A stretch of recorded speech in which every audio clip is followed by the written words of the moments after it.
Inequality, unemployment, soaring debt. Europe's had its share of troubles in the 5 years since the financial crisis struck. The aggressive austerity programs launched to cure the ailing economy appear to have made everyday life worse.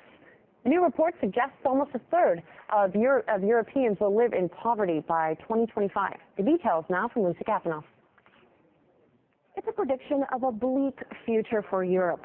25 million more people living in poverty by 2025.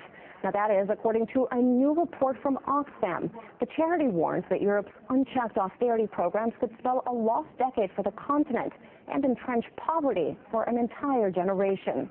Now, bailouts of Europe's financial institutions may have helped save the banking system, but they've also pushed up public debt. The assumption was that balancing budgets would give confidence to markets. That, in turn, was supposed to allow credit and investments to flow, making economies grow and creating jobs. But in many countries, that simply hasn't come to pass. Now, at issue are deep spending cuts to public services like education, health, and social security. Many European countries have been forced to slash public spending in order to balance their budgets.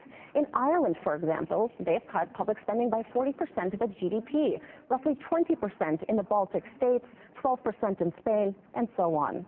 But those numbers have a very real effect on people, and they mean fewer services available to those who need them most. According to Oxfam, this will drastically increase poverty and inequality across the continent, not just now, but for years to come. Now, in these economic times, having a job itself doesn't mean you're in the clear. In fact, almost 1 in 10 working households in Europe now live in what's known as in-work poverty.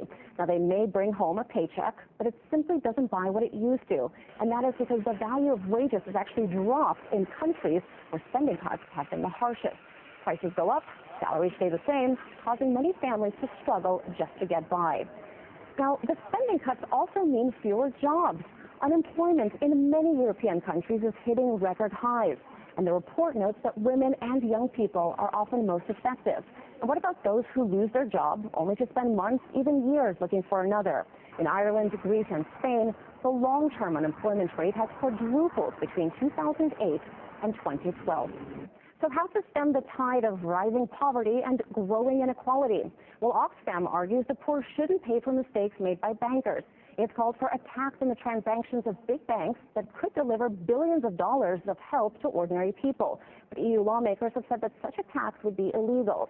Oxfam is also calling for areas like health and education to be protected from cuts. The group claims that Europe can afford these measures. But whether finance ministers agree is a different question.